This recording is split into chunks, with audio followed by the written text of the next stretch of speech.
प्रिय विद्यार्थियों, राजनीति विज्ञान की कक्षा में आप सभी का स्वागत है। आज के इस वीडियो लेक्चर में हम एक बहुत ही रोचक विषय का अध्ययन करेंगे। भारत के एक महान राष्ट्रवादी चिंतक जवाहरलाल नेहरू के बारे में। जवाहरलाल नेहरू का आर्थिक दर्शन, उनका आर्थिक चिंतन, आर्थिक दृष्टिकोण, अर्थव्यवस्था के बारे में, समाजवाद के बारे में, कारों के बारे में, देश की अर्थव्यवस्था को सुधारने के बारे में, कृषि के बारे में, उद्योगों के बारे में। जवाहरलाल नेहरू का दर्शन क्या है, उनका चिंतन क्या है, उनके दृष्टिकोण क्या है, आज के इस लेक्चर में हम अध्ययन करेंगे। जवाहरलाल नेहरू का आर्थिक दर्शन। जवाहरलाल नेहरू ने अपने आर्थिक चिंतन में उद्योगों के राष्ट्रीयकरण पर बल दिया। उनका कहना था कि देश में लोकतांत्रिक समाजवाद के लिए बड़े उद्योगों का राष्ट्रीयकरण होना जरूरी है। उद्योगों के राष्ट्रीयकरण के अभाव में देश में समाजवाद नहीं आ सकता। देश में आम व्यक्ति को राष्ट्रीय आय का लाभांश नहीं मिल सकता। उनका मानना था कि बड़े उद्योगों के राष्ट्रीयकरण से निजी लाभ पर रोक लगेगी और राष्ट्रीय स्तर पर लाभांश का विकेंद्रीकरण होगा, यानी लाभ का हिस्सा प्रत्येक व्यक्ति में बटेगा। पूंजीपतियों की मनमानी पर रोक लगेगी। नेहरू ने समाजवाद को अपने जीवन में लागू करने का प्रयास किया। उन्होंने बड़े निजी उद्योगों का राष्ट्रीयकरण किया। निजी उद्योगों के लाभ का अधिकांश हिस्सा उद्योग के स्वामी ले जाते थे और इस अतिरिक्त धन का प्रयोग निजी कार्यों में किया जाता था। लेकिन उद्योगों के राष्ट्रीयकरण से धन का विकेंद्रीकरण हुआ। धन एक स्थान पर केंद्रित नहीं हुआ, समाज के अनेक व्यक्तियों में बंटा और बड़े उद्योगों के राष्ट्रीयकरण से समाज को काफी लाभ पहुंचा। नेहरू ने आम व्यक्ति के कल्याण के लिए बड़े उद्योगों के राष्ट्रीयकरण को अपने शासनकाल में अमली जामा पहनाया। उन्हें पता था कि बड़े उद्योगों का राष्ट्रीयकरण देश व समाज के हित में है। इसलिए नेहरू ने अपने आर्थिक दर्शन में, आर्थिक चिंतन में उद्योगों के राष्ट्रीयकरण पर न केवल बल दिया, बल्कि अपने प्रधानमंत्रित्व काल में उन्होंने निजी उद्योगों के राष्ट्रीयकरण करने का सफल प्रयोग भी किया। जवाहरलाल नेहरू के आर्थिक दर्शन में दूसरा महत्वपूर्ण पॉइंट हम राष्ट्रीय धन के समान बंटवारे पर डिस्कस करते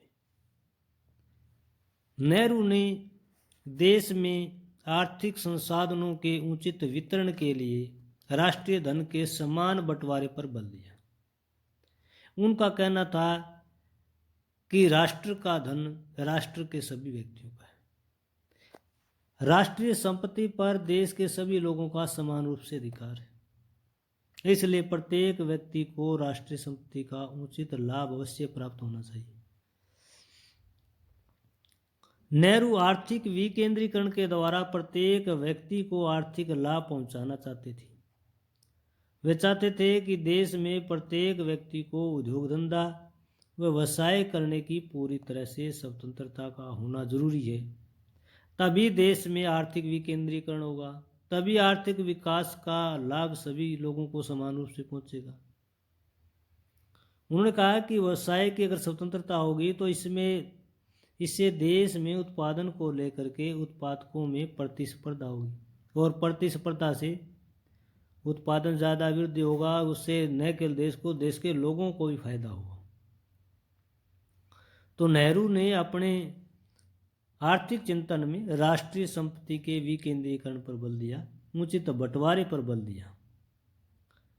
नेहरू ने देश में समाजवाद लाने के लिए प्रत्येक व्यक्ति को आर्थिक विकास का लाभ पहुंचाने के लिए नियोजित अर्थव्यवस्था पर भी बल दिया। नेहरू ने कहा कि भारत जैसे विशाल विविधताओं वाले देश में आर्थिक संतुलन के लिए नियोजित अर्थव्यवस्था का होना जरूरी है। नियोजित अर्थव्यवस्था का मतलब है देश की अर्थव्यवस्था में सुधार के लिए पहले से ही कोई योजना बनाई जाए, पूर्व निर्धारित उस पर वर्कआउट किया जाए, भविष्य का एक सांचा वो निर्धारित किया जाए कि किस क्षेत्र में हम आने वाले समय में कितना पैसा खर्च करेंगे, तभी समग्र विकास हो सकता है देश का। उन्होंने कहा कि हमें पंचवर्षीय योजनाओं के माध्यम से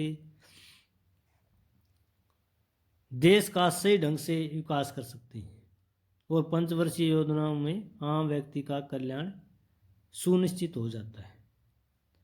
वे भारत के आर्थिक संसाधनों का लाभ अधिकतम लोगों तक पहुंचाना चाहते थे। उन्होंने कहा कि नियोजित अर्थव्यवस्था में ही भारत का सुखद भविष्य है।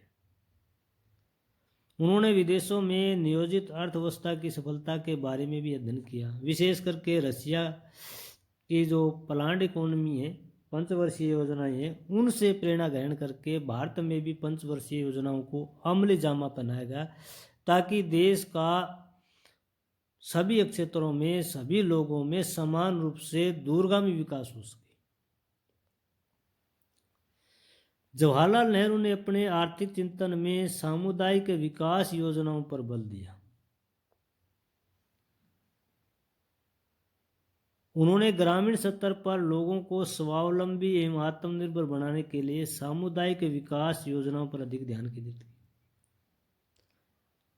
ग्रामीण विकास के लिए उन्होंने महात्मा गांधी के जन्मदिन को चुना 2 अक्टूबर को, और 2 अक्टूबर 1952 को सामुदायिक विकास योजना आरंभ की।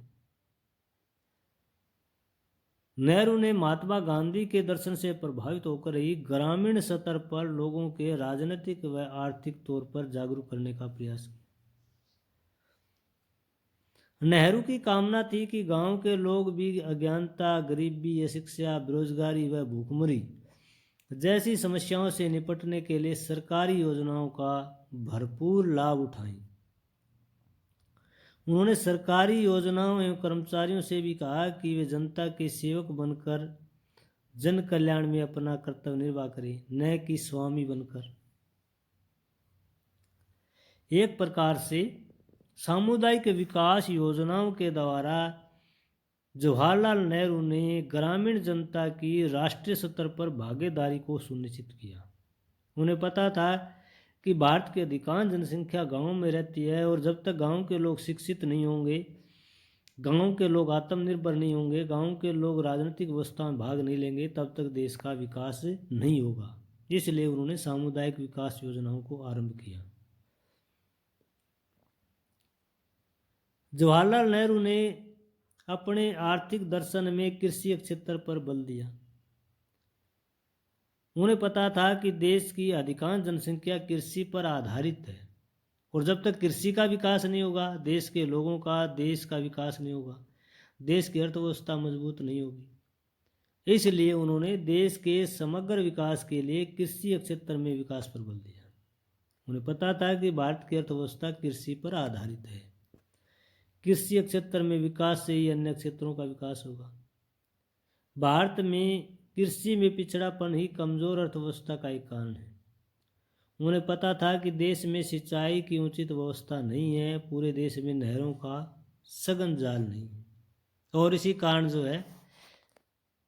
सिंचित क्षेत्र कम हो रहा है। सिंचित क्षेत्र कम होने से फसलें कम हो रही हैं और इससे कृषि क्षेत्र लगातार कमजोर होता जा रहा है, विकास नहीं हो रहा, किसान लगातार पिछड़ रहे हैं। उन्होंने कहा कि सभी खेतों तक पानी पहुंचाना कृषि विकास की एक बड़ी चुनौती है और अगर हम वैज्ञानिक पद्धति से प्रति एकड़ कृषि करेंगे तो प्रति एकड़ पैदावार में वृद्धि होगी। देश खाद्यान्न के क्षेत्र में आत्मनिर्भर होगा। नेहरू ने कृषि क्षेत्र में सुधार के लिए उन्नत बीजों, उन्नत किस्म की जो कृषि तकनीक है उस पर भी बल दिया।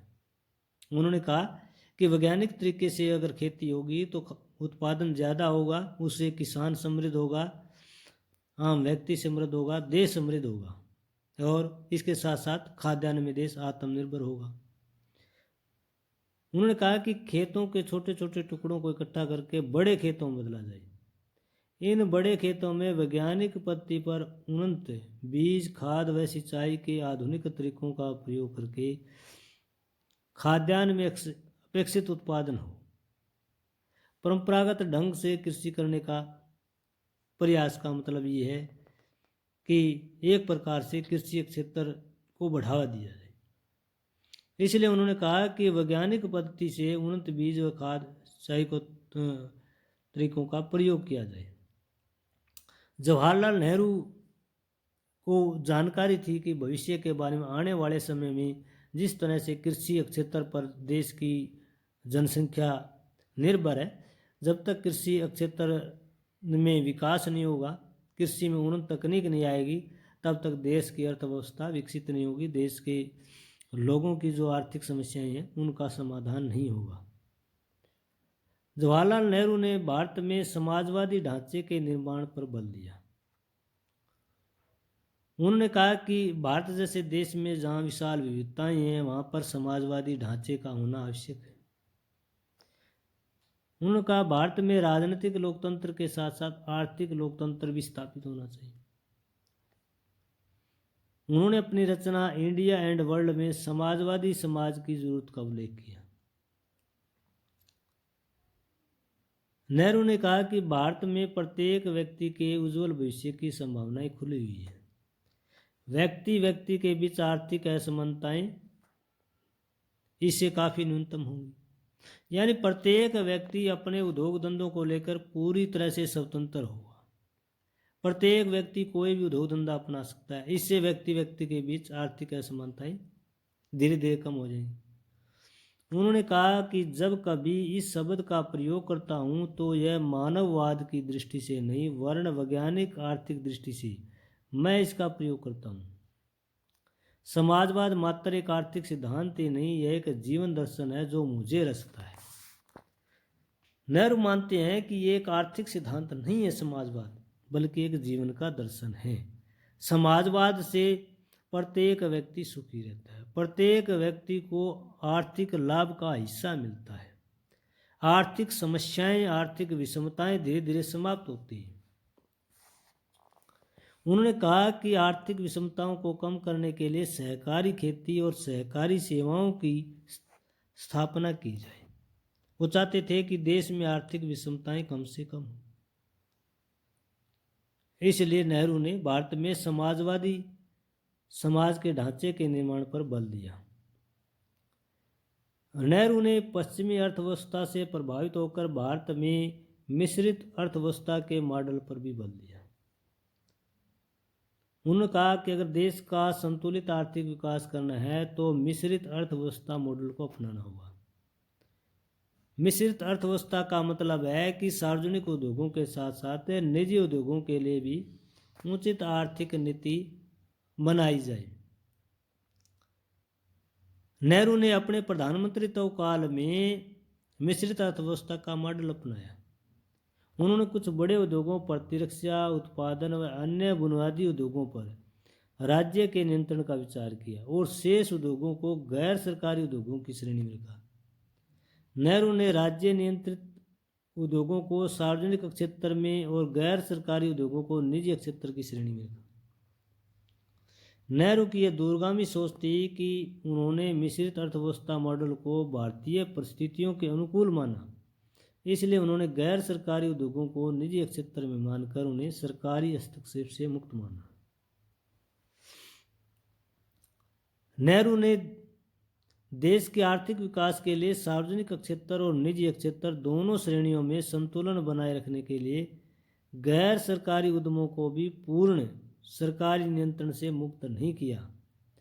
गैर सरकारी उद्योगों को भी सरकारी योजनाओं के अमल में लाकर कार्य करने पर बल दिया, ताकि गैर सरकारी उद्योगों का जो लाभांश है वो निजी स्वामित्व में न जाए, बल्कि लाभांश का हिस्सा या उसमें पूरी तरह से नियमितताएं जो हैं स्थापित हों। नेहरू ने देश के विकास के लिए पब्लिक और प्राइवेट दोनों ही सेक्टरों का समान रूप से विकास करने का प्रयास किया। नेहरू ने अपने आर्थिक चिंतन में विज्ञान और प्रौद्योगिकी पर बल दिया।